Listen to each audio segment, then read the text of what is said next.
네, 오늘 요한복음 5장 본문 39절에 너희가 성경을 연구하는 것은, 여기 이 너희, 지금 예수님이 말씀하시는, 예수님의 그 말씀을 듣는 청자가 되는, 지금 예수님이 상대하고 있는 여기 너희 유대인들입니다. 어떤 유대인인가? 지금 이 상황은 어떤 상황인가? 이제 오늘 본문을 이야기해서 이것도 이해해야 될 것 같습니다. 본문의 앞문맥을 보면 알 수 있습니다. 요한복음 5장, 이제 벳스다 연못에서 38년 된 중풍병자를 예수님이 고치십니다. 걷지 못하는 그 병자를 고치셨는데 그날이 안식일이었습니다.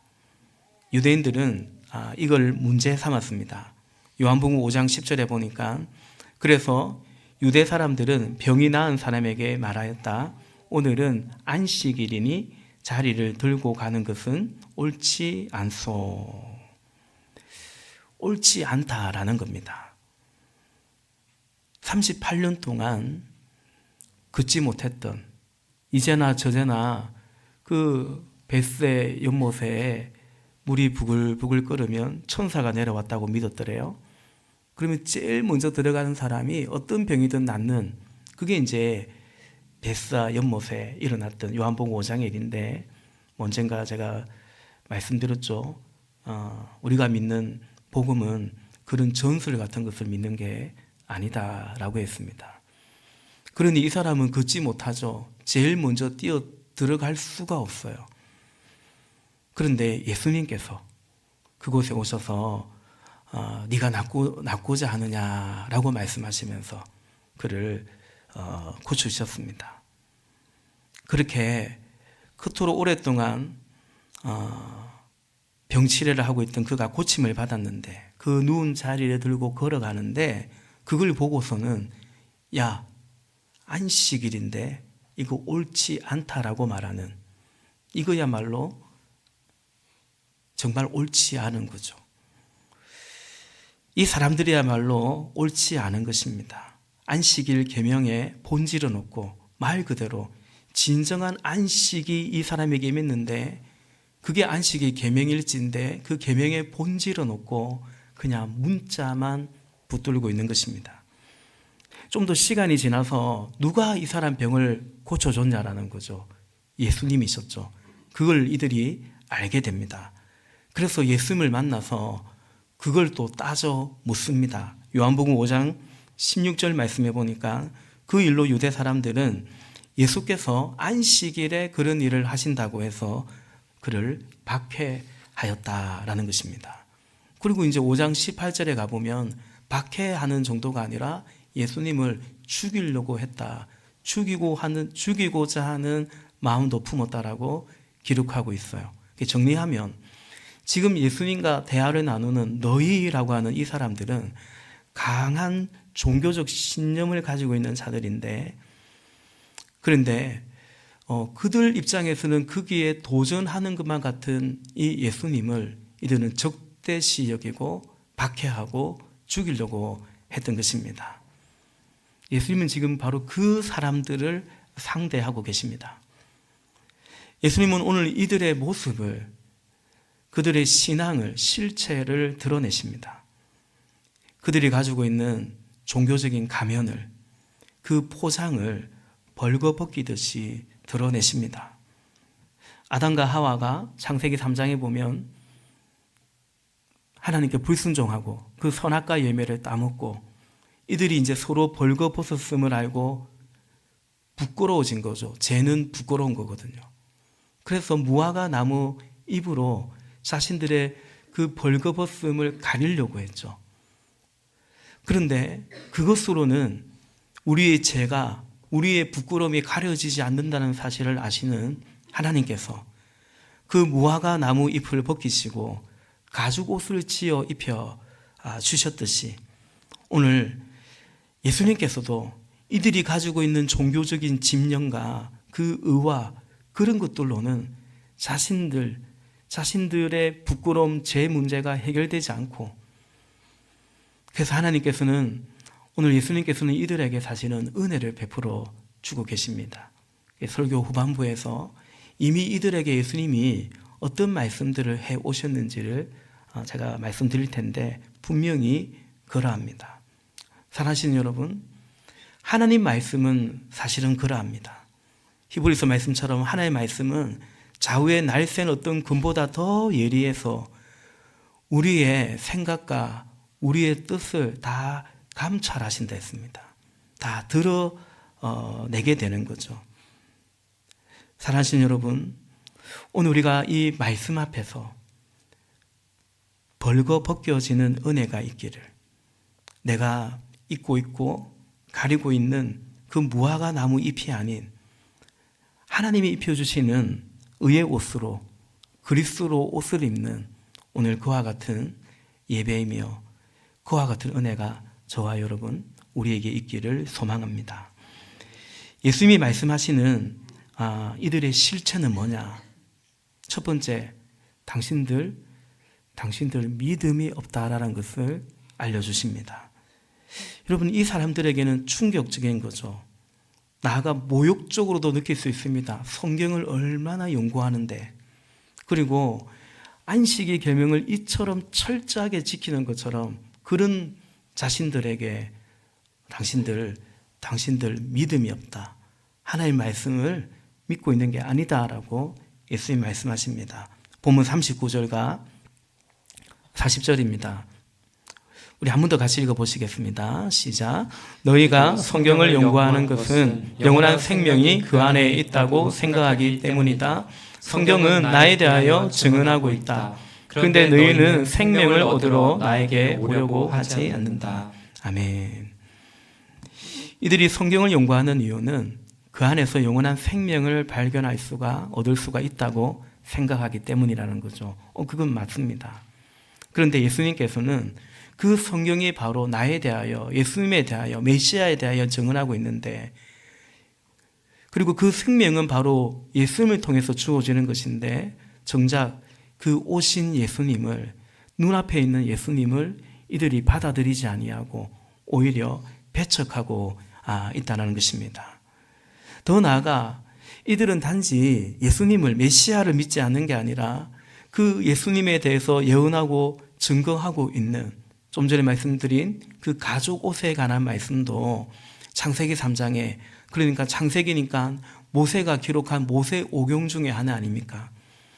그 모세의 글과 율법도 당신들이 믿고 있지 않다라고 말씀하십니다. 그것이 본문 45절부터 47절까지의 말씀인데, 우리 46절, 47절 다시 한번 같이 읽읍시다. 시작. 너희가 모세를 믿었더라면 나를 믿었을 것이다. 모세가 나를 두고 썼기 때문이다. 그러나 너희가 모세의 글을 믿지 않으니 어떻게 내 말을 믿겠느냐. 아멘. 너희가 모세를 믿었더라면 나를 믿었을 것이고, 그 모세가 예수님에 대하여 기록했다라는 거죠. 그런데 너희가 나를 믿지 않는데, 왜냐하면 모세의 글을, 그 모세 오경의 그 말씀을 이들이 철두철미하게 믿고 있다고 생각한 그 말씀을 믿고 있지 않기 때문에, 그러니 어떻게 나를 믿을 수 있겠느냐라고 말씀하십니다. 사실 이들이 듣기에는 말씀드린 것처럼 충격적인 거죠. 철저하게 믿고 있다고 자부하는 이들에게 그냥 예수님을 못 알아보고, 예수님이 하나님의 아들인지 그리스도인지 못 알아보고, 그래서 미처 믿지 못하는 그게 아니라 당신들은 모세의 글을, 그 율법을 믿고 있지 않다라고 말씀하시는 거예요. 여러분, 예수님은 진리이시고 예수님의 사랑은 진실한 사랑입니다. 그래서 이들에게 지금 살 길을 알려주고 계시는 것입니다. 그냥 두루뭉술하게, 그냥 이 사람들이 마음 상하지 않게, 기분 나쁘지 않게, 그냥 듣기 좋은 말로, 아이고 참 열심히 있네요, 안식일을 그렇게까지 철저하게 지키네요, 그냥 그런 식으로 대하지 아니하고, 이들이 듣기에 너무 거북하고 이미 적대감을 가지고 있는 그들임에도 불구하고 예수님은 이들에게, 진리 대신 예수님은 진실하게 이들을 대하죠. 진단하십니다.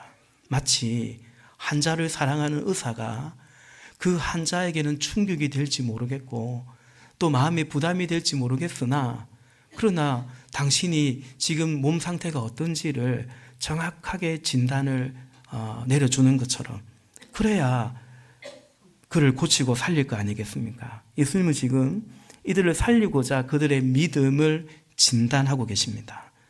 안식일에는 병 고침 받아도 안 된다고 굳게 믿고 있는 이들에게 당신들은 안식일을 안식하는 것이 안식일인데 안식 없는 안식일을 믿는 그게 어떻게 안식일을 믿는 거예요? 어떻게 그 계명을 주신 하나님을 믿는 것이 아니라고 말씀하시는 거죠. 너희가 성경을 연구한다. 그냥 읽는 정도가 아니에요. 이들 중 들어는 적지 않은 사람들은 율법학자들이거든요. 이 바리새인들이거든요. 성경을 연구하고 정통하다고 자부하고 있는 이들에게 그 종교적 열심과 열정이 있다고 자부하는 그 사람들에게 예수님의 진단은 믿음 없음이라는 거죠. 예수님의 진단은 그거 믿는 거 아니다라는 것입니다. 이것이 믿음 없음이 예수님이 밝히는 이들의 실체, 첫 번째 실체이고 두 번째 예수님이 말씀하시는 이 유대인들의 실상은 하나님의 영광을 구하고 있지 않더라라는 것입니다. 그리고 이것은 이들이 믿음 없음에 대한 예수님의 진단인데 그 진단에 대한 근거라고 말씀하는 거죠. 여러분, 뭔가를 구한다라는 것은 어떤 영광을 구한다, 하나님의 영광을 구한다, 이것은 소망의 개념인데 그 소망을 통해서 이들이 뭘 믿고 있는가를 알 수 있다라는 거죠. 이 사실을 본문 44절에서 말씀하십니다. 우리 44절도 한 번 더 읽어보겠습니다. 너희는 서로 영광을 주고받으면서 오직 한 분이신 하나님께서 주시는 영광은 구하지 않으니 어떻게 믿을 수 있겠느냐. 아멘. 서로 영광을 주고받는데 정작 하나님 영광은 구하지 않고 있다라는 거죠. 그것이야말로 하나님을 믿지 않는 증거다라고 말씀하는 것입니다. 여러분, 이것은 병든 믿음입니다. 그래서 예수님은 원래의 건강한 믿음, 정상적인 믿음, 하나님과의 관계, 영적으로 정상적이고 건강한 것이 무엇인지에 대해서 알려주십니다. 여러분, 병원 가면 의사들이 그러지 않습니까? 엑스레이를 찍고 나면 혹은 내시경을 하고 나면 나중에 그 결과를 보러 가면 이런 걸 보여주죠. 예컨대 우리 몸의 장기 중에 간이 좀 안 좋다 하면 정상적인 간을 보여주죠. 원래 간이 이런데요. 근데 환자분 지금 간은 여기 이 하얀 거 보이죠? 이게 지방간입니다. 이 하얀 거 보이죠? 이게 염증입니다. 그냥은 원래 그런 줄 아니까 그게 아니고 원래 정상적인 간은 정상적인 어떤 모습은 이렇다라는 것을 보여주죠. 예수님도 지금 그렇게 하시는 것 같습니다. 41절 말씀 볼까요? 41절 나는 사람에게서 영광을 받지 않는다. 아멘. 너희는 서로 영광을 이렇게 주고받는다면, 그러면서 하나님의 영광을 구하지 않는다면 나는 사람에게서 영광을 구하지 않고 취하지 않는다. 그래 말씀합니다. 영광이란 뭐겠습니까, 여러분? 여러분은 언제 이거 참 영광스럽다, 영광이라고 느낍니까? 주로 우리는 영광이라는 단어를 언제 씁니까? 이제 12월 되면, 연말 되면 뭐 이렇게 연말 시상식 이런 걸 하지 않습니까? 연기대상 그런 것들을 하지 않습니까? 청룡영화제 이런 걸 하지 않습니까? 그러면 그 이제 수상한 사람들, 그 중에 이제 크리스천들이 이런 고백을 할 때가 있죠. 이 모든 영광을 하나님께 돌려드립니다. 그런 말을 할 때가 있죠. 그 영광이란 뭐냐면 상 받은 거죠. 그렇게 인정받은 거고 그렇게 평가받은 것입니다. 올 한 해 이 활동한 배우가 많은데, 연기자가 많은데, 작품이 많은데 내가 그렇게 이제 인정을 받았구나. 그게 이제 영광인 줄 아니까 그 영광을 하나님께 돌려드린다. 이런 말을 하죠. 아름다운 고백이죠. 여러분, 그래서 우리가 하나님께 영광을 돌려드린다라는 말이 그 고백이죠. 하나님을 인정한다라는 거죠. 하나님의 하나님 되심을 인정하는 거, 그게 이제 하나님께 영광을 돌려드리는 것입니다. 그래서 여러분, 우리가 언제 영광을 경험하고 또 누리냐면 인정받을 때입니다. 인간에는 영광을 추구하는 하나의 본능이 있잖아요. 다시 말하면 그건 내가 인정받고 싶은 마음이 분명히 있는 것입니다. 이것이 영광을 구하는 것입니다. 그리고 그것은 우리가 바람이죠. 소망입니다. 오늘 우리가 유아 세례를 베풀었는데 우리 부모들 마음은 뭐겠습니까? 이 아이가 인정받기를, 이 아이가 그렇게 잘 되기를 바라는, 다시 말해 참 영광스러운 자녀가 되기를, 그래서 하나님께 영광 돌리기를, 그런 마음이 분명히 있는 거죠. 여러분, 우리가 성공하고자 출세하고자 하는 소망은 다만 출세가 아닌 그렇게 됐을 때의 영광을 소망하는 것이고, 우리가 부자가 되고자 하는 그런 마음이 있다면 다만 그 돈이 좋아서라기보다는 그 돈이 주는 혜택들, 돈이 주는 어떤 그런 화려함, 그러면 사람들이 알아주고 뭐 뽐낼 수 있고 그 영광을 사실은 소망하는 거거든요.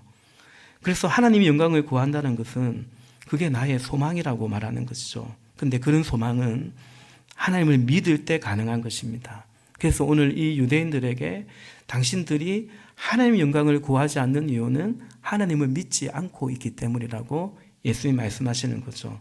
그래서 이들에게 믿음이 없다는 그 진단의 결정적인 증거가 바로 이들이 갖고 있는 소망, 그들이 구하는 영광이라고 말씀하시는 것입니다. 믿음이라는 그런 거예요. 뭐 복잡하게 말할 것이 없이 여러분 예수 믿고요. 예수 믿으시고 뭐가 되고 싶으세요? 하나님 믿고 뭐가 되고 싶으세요? 어떻게 살고 싶으세요? 바로 이 바람이, 나는 예수 믿고 이렇게 살고 싶어. 예수 믿고 이런 사람이 되고 싶어. 이 바람이, 이 소망이 사실은 여러분의 믿음이라고 볼 수 있습니다. 가령 우리는 우리 얼마 전에 말씀 잔치의 주제이기도 했고 어느새 익숙하고 그런 표현이고 슬로건인데요. 주님의 소원을 이루어 드리기를 원한다. 우리는 주님의 소원을 이루어 드리는 교회, 우리 교회 입구에도 다 그 문구를 이제 적어놨는데요. 주님의 소원을 이루어 드리고 싶다라는 이런 바람, 이런 소망, 그 주님을 믿지 않는데 무슨 그런 소망을 갖겠어요? 그리고 주님의 소원을 이루어 드리고 싶다라는 그것이 더 명확하고 구체적이고 또 그것을 이루기 위해서라면 어떤 대가지불도 하고 무언가는 포기도 하며 무엇인가는 손해인 줄 알지만 더 좋은 것이 있는 것 같지만 그러나 아니야, 난 주님의 소원을 이루어 드리기를 원해. 주님은 한 영혼에도 살리기를 원하죠. 영혼 구원하고 제자 삼는 그것이 주님의 소원이고 이 땅에 하나님 나라가 이루어지기를 바라는 그것이 주님의 소원이기 때문에, 그래서 바로 그 선택을 한다면, 때로는 대가지불을 하면서도 그 길을 간다면 그것이 바로 우리의 믿음이라는 거죠. 믿음이 있을 때 우리는 그것을 구하고 그 길로 가게 된다라는 거죠. 여러분, 예수님은 이들에게 44절에서 너희는 서로 영광을 주고받으면서 정작 한 분이신 하나님께서 주시는 영광은 구하지 않더라라고 했어요. 서로 영광을 주고받는다는 거예요. 이게 뭘까요? 사실은 영광이라는 것은 서로 나누어 주고받는 건 아니거든요. 영광을 취하려고 하죠. 영광은 나눠 갖는 게 아니고 비교하고 경쟁 속에서 우리는 니도 영광이고 나도 영광이면 그 별로 영광이 아니거든요. 그래서 딛고 올라서고 밟고 올라서고 어쨌든 높은 자리에 올라가고 그게 영광인데 오늘 이들은 서로 영광을 주고받았다 말하고 있습니다. 그러면서 같이 하나님의 영광을 구하지 않고 그렇게 맘맞추어 하나님 인노라 하지만 하나님 영광 구하지 않고 그렇게 맘맞추어 살고 있더라라는 거죠. 저는 이 말씀을 묵상하는데 창세기 11장 말씀이 떠오릅니다. 그들이 창세기 11장에 보면 같이 마음을 모아가지고 바벨탑을 쌓아 올라가거든요. 창세기 11장 3절과 4절에 보면 그들은 서로 말하였다. 자, 벽돌을 빚어서 단단히 구워내자. 사람들은 돌 대신에 그냥 자연적인 돌 대신에 벽돌을 구워내어서 벽돌을 쓰고 흙 대신에 역청을 썼다라는 거죠. 14절 그들은 또 말하기를 자, 도시를 세우고 그 안에 탑을 쌓고서 탑 꼭대기가 하늘에 닿게 하여 우리의 이름을 날리고 온 땅에 흩어지지 않게 하자. 이들이 이제 서로 마음을 딱 모아가지고 한마디로 하나님께 도전하고 있는 거예요. 그때 하나님께서 이들을 보시며 이렇게 말씀하시죠. 창세기 11장 7절 그리고 8절입니다. 자, 우리가 내려가서, 그러니까 이게 번역이 참 재밌습니다.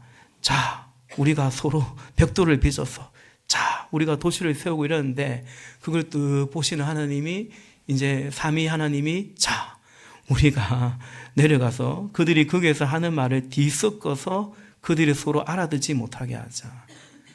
이게 언어가 하나였는데 이때부터 언어가 나눠졌어요. 외국어 공부하기 힘드시죠, 그죠? 이 인간들 때문에 그래요. 말이 통하니까 이래 마음 모아가지고 막 하나님께 도전했던 거죠. 8절 주님께서 거기에서 그들을 온 땅으로 흩으셨다. 그래서 그들은 도시 세우는 일을 그만두었다. 여러분, 이것이 우리의 모습일 수도 있습니다. 본문 44절에 서로 영광을 주고받으면서 결국 하나님의 영광을 구하지 않았던 것처럼 우리가 서로 있잖아요. 신앙생활 하는데 마음을 딱 모아가지고 우리 신앙생활 서로 부담 없이 하자. 십자가 없는 그런 신앙생활 하자. 마태복음 7장에 예수님 말씀하신 것처럼 우리 서로 넓은 문, 넓은 길로 가자. 그 좁은 문, 좁은 길, 예수님은 그 길로 가야 생명의 길을 했는데 그건 이제 힘드니까. 그래서 그냥 서로 이 목회자부터 시작해서 그냥 그렇게 서로 부담 없는 어떤 그런 신앙생활, 얼마든지 그렇게 서로 영광을 주고받으면서 서로 이제 안도감을 주면서 결국은 하나님의 영광을, 하나님의 길을 가지 않을 수 있는 거예요. 지금 이들이 사실 그러고 있는 거거든요. 부부가 그럴 수 있습니다. 극단적인 예로 따지면 아나니아와 삽비라가 둘이 싸워야 되는데 둘이 하나가 돼가지고 같이 죽는 거죠. 청년들 보면 연애하면 다른 것이 하나님의 뜻을 구하고 그게 아니라 서로 의논해서 같이 우리 어떻게 살까? 원래는 각자 살아도 한 분 하나님의 영광을 구하고 살아야 되는데 이제 둘이 이제 만났으면 함께 하나님의 영광을 구하고 그것이 그리스도인의 연애고 부부고 이제 결혼인 건데 같이 서로 그냥 위로 삼고 위안 삼으면서 그럴 수 있다라는 거죠. 그런 하나됨은, 그렇게 서로 영광을 구하는 것은 진정한 하나됨, 아름다운 하나됨이거나 행복이 아니겠죠. 하나님은 그 창세기 11장에 그들을 흩으신 것처럼 오히려 정말 하나님이 그들을 사랑한다면 갈라지게 할 수도 있다라는 것입니다. 사랑하시는 여러분, 사람이 아닌 하나님의 영광을 구할 수 있기를 바랍니다. 그래서 진정 영광스럽고 존귀한 주의 자녀이고 공동체이고 우리의 삶이 되시기를 주님의 이름으로 축복합니다. 마지막으로 예수님이 말씀하시는 이들의 실체는 세 번째, 하나님을 사랑하지 않더라라는 것입니다. 42절 말씀 볼까요? 42절 같이 읽습니다. 시작. 너희에게 하나님을 사랑하는 마음이 없는 것도 나는 알고 있다. 아멘. 너희에게 하나님 사랑하는 마음이 없는 것을 내가 알고 있다. 우리 신약을 통독해 올 때 얼마 전에 요한복음을 통독하는데 사실 이 말씀이 제 눈에 확 들어왔어요. 하나님 사랑하는 마음이 너 안에 하나님 사랑하는 마음이 없는 것을 내가 알고 있다. 와, 예수님이 그렇게 말씀하신다면 여러분, 성경을 연구하고 안식일을 철저하게 지키고 또 그것이 옳지 않다고 막 얘기도 하고, 근데 정작 예수님은 이들을 뭐라고 말합니까? 당신들 안에 하나님 사랑하는 마음이 없다라는 거죠. 그게 결정적인 거 아니겠습니까? 핵심이겠죠. 그러니까 지금 이들에게 뭐가 문제인가? 다른 이유가 아닙니다. 하나님 사랑하지 않기 때문에.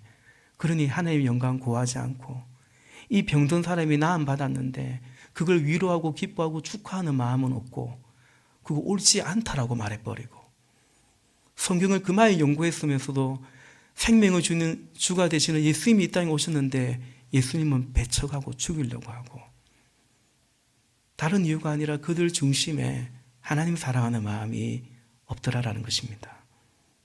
그러므로 다른 것이 필요한 것도 아닙니다. 하나님을 사랑하는 마음, 그것이 필요한 것입니다. 사랑하시는 여러분, 사랑이 뭔가요? 오늘 유아세례 아이들에게 보내는 편지 속에서도 부모가 돼봐야 부모 마음을 안다, 사랑을 안다, 이런 고백들, 이런 말들이 있지 않습니까? 우리 동일하게 사랑에 대해서 고린도전서 13장 사랑이 이해가 안 됐는데 이해가 되더라, 그런 이제 고백을 하는 것처럼, 사랑은 여러분 돌파하고, 사랑은 돌파하고 극복하는 것이 사랑이죠. 그러지 않을 이유와 상황이 많고 뭔가 걸리는 게 많아도 그래서 포기하는 게 아니고 물러서는 게 아니고, 사랑은 그걸 돌파해 가는 거죠. 뛰어넘는 것입니다.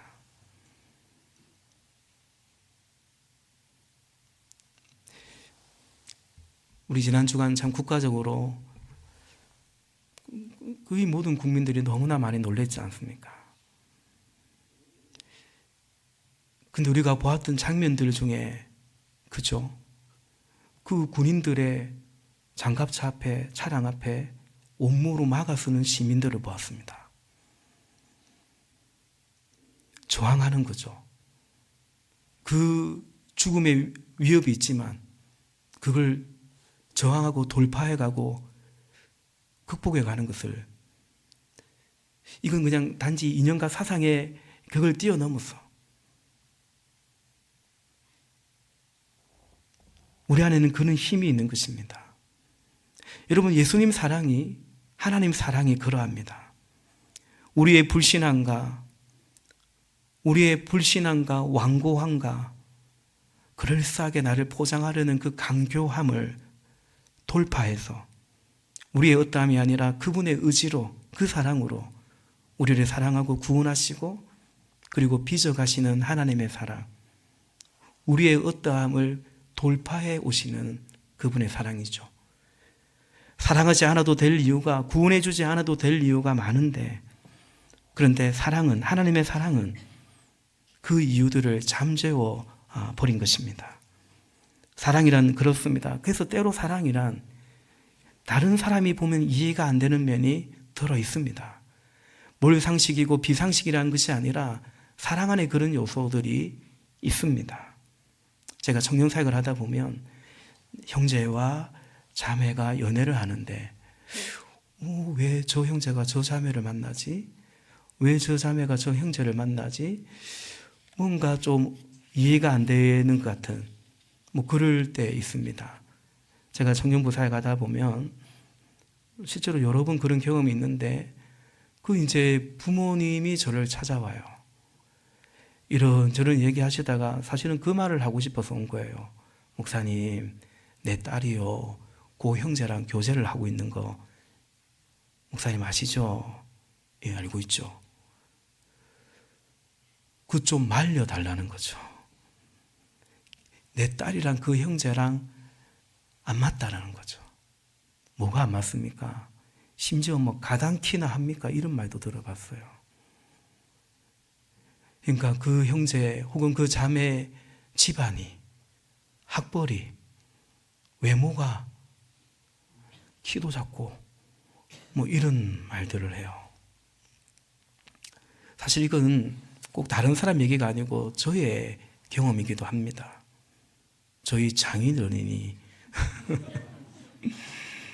이해가 안 되는 거예요. 가당키나 하냐. 예, 예. 뭐 아시는 분 아시지만 제 아내랑 나이 차이도 좀 나고요. 아니, 좀 나요. 좀 나고. 그때 저는 이미 35, 이제 결혼은 36 했지만 35 먹은 가난한 신학생이고요. 아직 신대원 3학년 학생이고요. 뭐 하나 갖춘 것도 없고 가진 것도 없고 뭐 주님 바라보고 살겠다 이러고 있는데 장인어른은 뭐 믿는다고 하지만 제가 볼 때는 올해 예수님을 영접했거든요. 그 당신 딸은 아직 어리고 위에 언니도 있고 장인어른이 얼마나 이해가 안 되는 거죠. 장인어른뿐만 아니라 집사람 친구들도 많이 말렸다고 해요. 정신 차리라고. 이해가 안 되는 건, 이해가 안 됐다라는 거죠. 근데 제 아내는 어쨌든 저와 만났고 결혼을 했습니다. 네, 결혼했습니다. 사랑했기 때문이죠. 사랑이란 이해 안 되는 사랑입니다. 이해 안 되는 면이 있습니다. 사랑 중에 제일 이해 안 되는 사랑은 나 같은 죄인을 살리신 하나님의 사랑입니다. 이것이 우리 찬송가 어메이징 그레이스, 나 같은 죄인 살리신 주 은혜 놀라와, 이 고백이 그냥 묻어진 것은 신앙이 병든 겁니다. 원래는 막 여전히 눈물이 나고 이래야 되거든요. 우리 사랑하지만, 내 누군가를 사랑하지만 목숨 바친 거 아니고요. 내 자식 내준 거 아니고요. 근데 하나님께서 그럴 만한 자격이 안 되는데 도무지 그래서 그 사랑을 깨달으면 깨달을수록 이해가 안 돼서 왜 날 사랑하나? 왜 하나님 그러셨냐? 우리 언젠가 이원철, 케냐에서 선교하신 이원철, 이제 선교하다가 돌아가신 이원철 선교사님의 고백처럼 하나님은 바보 같다. 왜 나를 위해서 그러셨냐라는 거죠. 당신 아들을 주시면서까지 내가 그럴 만한 가치가 있냐라는 거죠. 로마서 5장 8절 말씀에 우리가 아직 죄인 되었을 때에 그리스도께서 우리를 위하여 죽으심으로 하나님께서 우리에 대한 자기의 사랑을 확증하셨느니라. 우리가 경건할 때가 아닙니다. 아직 죄인 되었을 때에, 아직 경건하지 않았을 때, 로마서 5장에 하나님과 온수되었을 때라는 거죠. 여러분, 성도의 삶이란 한편으로는 하나님을 믿고 그 사랑 안에서 또 우리도 그 하나님을 사랑하는 성도의 삶이란 어찌 보면 이해 안 되는 것이 있습니다. 우리 교회 목자의 삶도 그러합니다. 믿지 말라는 게 아니고 뭘 그렇게까지, 왜 그렇게까지 그럴 수 있죠. 신자인데도 그렇습니다. 제가 종종 우리 교회 성도님들을 대할 때, 목자님들을 대할 때 참 그런 마음이 있습니다. 고맙기도 하고 한편으로는 인간적으로는 미안하기도 합니다. 저렇게 애 키우면서 그냥 애 들쳐놓고 예배 오는 것만으로도 너 귀하다, 아유 대단하다, 예쁘다 이럴 그런 우리 젊은 집사님들이 다 한 자리씩 하거든요. 우리 뭐 찬양인도하는 경영 집사님 비롯해서, 우리 오늘 세례받은 우리 집사님 비롯해서. 그러니까 그래요. 그런데 그 하나님의 사랑 때문에, 그죠? 또 그 사랑을 하나님 향한 사랑 때문에 그럴 수 있죠. 그런 점에서 여러분, 우리 목자들, 특히 우리 싱글 목자들, 그 부모님들이 제가 한두 번 말씀드린 적이 있지만, 야, 너 장하다, 내 아들, 내 딸 장하다, 그렇게 목자의 삶을 살아가다니, 그런 지지와 격려를 주시기도 하지만 못지않게 너 왜 그렇게 하냐? 네가 왜 그러고 있냐? 너 집에서도 밥도 안 하는 애가 무슨 밥을 한다 그러냐? 이해 못해서 없잖아. 그런 분들이 있습니다. 사실은 이해가 됩니다. 우리에게 등록하시는 분들이 최근에도 그런 말씀을 듣는데, 저희 목회자는 저 혼자이지 않습니까? 저 혼자인데 교회가 이렇게 역동적으로 다 성도님들이 있는 자리에서 충성하고 헌신해 주시기 때문이죠. 왜 그렇습니까? 하나님의 은혜 때문이고 또 그 하나님을 향한 우리의 사랑의 고백인 거죠. 그런 점에서 여러분, 제일 이해를 못 해줄 사람이 내 옆에 있는 사람일 경우가 많습니다. 제가 이번 주 새벽에도 예수님이 이 땅에서 공생애를 할 때 예수님을 딱 맞선 대표적인 두 부류의 사람이 있거든요. 첫 번째는 종교 권력자들이었습니다. 그들은 자기 때문입니다. 예수님이 자기들의 밥그릇을 뺏어간다 생각했기 때문에. 두 번째, 예수님을 그렇게 말린 사람들은 바로 예수님의 가족들이었죠. 그래서 자꾸 예수님이 공생하고 있으면 여러 번 막 데리러 와요. 집에 가자고. 아이고 형님 지금 뭐라고 하는지 아십니까? 형님 보고 미쳤다고 합니다.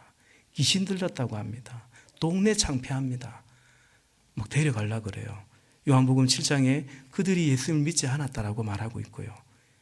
예수님은 지금 참 냉정한 말일지 모르겠지만 누가 내 형제고 누가 내 어머니냐고, 하나님의 뜻대로 행하는 이 사람들이 내 형제요 내 어머니라고 그래도 말씀도 하시고요. 사실은 이해되지 않습니까? 그 종교 권력자들은 자기 때문이라 한다면 예수님의 가족들은 그 예수님이 걱정돼서라도, 내 딸이 내 아들이 걱정돼서라도 이제 그렇게 말릴 수 있는 거죠. 여러분, 그런 점에서 그 누군가가 여러분이 이해 못하는 그런 면이 있다면, 그렇다면 여러분, 그것이 내 안에 있는 하나님 사랑의 증거일 수 있고 또 주를 향한 우리의 사랑의 증거일 수 있다라고 생각합니다. 저도 주변 목사님들이 이해 안 된다 그런 말을 한두 번 들어본 것이 있는데, 감히 고백하건대 다른 이유는 없는 것 같아요. 그분들이 이해심이 부족하다는 그런 뜻은 아니고요. 그러나 이해 못한다면 그건 내 안에 있는 하나님의 사랑이겠구나 고백을 하게 됩니다. 요한일서 3장 1절 말씀에 아버지께서 우리에게 얼마나 큰 사랑을 베푸시는지를 생각해 보십시오. 하나님께서 우리를 자기의 자녀라 일컬어 주셨으니 우리는 하나님의 자녀입니다. 얼마나 이것이 큰 사랑이냐는 거죠. 그리고 세상이 우리를 알지 못하는 까닭은 그들이 하나님을 알지 못하기 때문이라는 거죠. 여러분, 오늘 이 유대인들이 성경을 그렇게 연구하고 하지만, 철저하게 안식일을 지킨다고 하지만 이들 안에 하나님 사랑하는 마음이 없더라, 그런 믿음이었더라라는 거죠. 그래서 이들은 사랑 아닌 법에 매여 있는 거예요. 그 안식일에 병고침 받은 그 사람에 대한 사랑이 아니라 그 법에 매여 있는 거죠. 로마서 말씀처럼 우리는 이제 법 아래에 있지 않고 은혜 아래에 있어야 되는데 여전히 이들은 은혜 아래에 있지 않고 법 아래에 있는 거예요. 병고침 받은 그 사람은 안중이 없고 법만 따지고 그 병자를 고쳐준 메시아 예수님도 보이지 않고 자기만 보이는 거예요. 그게 이제 그들의 믿음 없음, 사랑 없음, 자기 영광을 구하는 것의 실체였습니다. 말씀을 맺고자 합니다. 우리 말씀 듣기 전에 함께 불렀던 찬양이 하나님의 은혜로, 찬송가 310장이죠. 그 찬양의 후렴은 이렇지 않습니까? 내가 믿고 또 의지함은 내 모든 형편 잘하는 주님, 늘 보호해 주실 것을 나는 확실히 아네, 믿네 고백이죠. 어제 아침에도 잠깐 말씀드렸습니다마는 내가 믿고 또 의지하는 그분은 내 모든 형편을 잘 아는 주님입니다. 이 형편이란 뭐겠습니까? 우리가 생각하는 형편이라는 것은 주로 물질적인 거죠. 요즘 형편이 어때? 주로 이제 물질적인 것입니다. 근데 여러분, 우리의 형편은 꼭 그것만은 아니죠. 물질의 궁핍합이 때로 있다면 우리 영혼에 공고한 형편도 있는 것입니다. 그래서 우리가 믿고 의지하는 하나님은 내 모든 형편을 잘 아시는 주님이신데, 그래서 그 안에서 우리를 보호해 주시는데, 그 보호가 뭐냐? 우리의 궁핍함을 채워주시기도 하고 우리를 성공시켜 주시기도 하고, 그런가 하면 우리의 형편을 하시는 주님이 우리를 보호해 주실 때는 우리를 실패의 자리로 실패를 겪게도 하고 때로는 뭔가 궁색한 같은 그런 날을 보내기도 하십니다. 그게 하나님의 보호하심입니다. 건강하게 우리를 인도하셔서 보호하시기도 하시지만 때로는 연약해서 주님 바라볼 수밖에 없는 그렇게 우리를 엎드리도록 하며 그리도 우리를 보호해 주시기도 하십니다. 오늘 예수님이 이들이 듣기에는 굉장히 불쾌하고 도전적인 세상 말로 지적질을 하는 것 같지만 그러나 사실은 그들의 형편이 어떤지 실체가 어떤지를 드러내시고 그래서 이들을 보호해서 이들이 멸망길로 가지 아니하고 생명의 길로 그들을 인도하고 계신 것입니다. 이미 5장에서 예수님이 계속 그 말씀하셨어요. 이들은 예수님을 배척하고 박해하고 죽이려고 하는 그들인데 예수님께서 이들에게 뭐라고 말씀하시는가? 5장 24절과 25절에 보면 내가 진정으로 너에게 말한다. 내 말을 듣고 또 나를 보내신 분을 믿는 사람은 영원한 생명을 가지고 있고 심판을 받지 않는다. 그는 죽음에서 생명으로 옮겨갔다. 25절 내가 진정으로 너에게 말한다. 죽은 사람들이 하나님의 아들의 음성을 들을 때가 오는데 지금이 바로 그때이다. 그리고 그 음성을 듣는 사람들은 살 것이다. 아멘. 예수님을 죽이려고 하는 이 사람들을 향해서 예수님은 이들을 살리고 싶어요. 나를 믿는 자는 사망에서 생명으로 옮겨진다라는 거죠. 주님의 음성을, 아들의 음성을 듣는 그들은 살 것이다. 살리고자 하시는 거죠. 마치 의사가 환자를 진단하면서 살리고자 하는 것처럼 우리 영혼의 의사 되시는 예수님이 우리를, 그리고 이들을 지금 살리려고 오늘 우리에게도 마찬가지입니다. 주의 음성을 듣고 살아나기를, 생명을 얻기를, 영원한 생명을 얻기를 주님이 원하시는 것입니다. 오늘 말씀의 제목이 하나님을 사랑합시다입니다. 제가 제목을 여러 번 바꾸고 싶어서 바꾸고 막 걸쩍걸쩍 거렸습니다. 너무 단순해서요. 하나님 사랑합시다. 너무 단순한 것 같아서 그래서 제목을 바꾸려고 했는데 뻔한 것 같아서 근데 그냥 그대로 뒀습니다. 설교 제목이 뭐가 중요하겠습니까? 설교 제목이 그럴싸한 것이 뭐가 중요하겠습니까? 마찬가지로 우리가 생각하는 그럴싸한 여러 가지 모습들, 영광들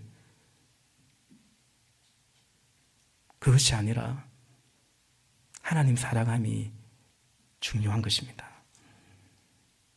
신앙생활 실컷 하고 있는데 예수님께서 너희들 마음 안에 하나님 사랑함이 없다라고 하신다면 그렇죠? 사랑하신 여러분, 하나님을 사랑하십시다. 그 사랑으로 충만하고 그 사랑으로 만족하시길, 그 은혜가 넘치시길 예수님 이름으로 축복합니다. 기도하시겠습니다.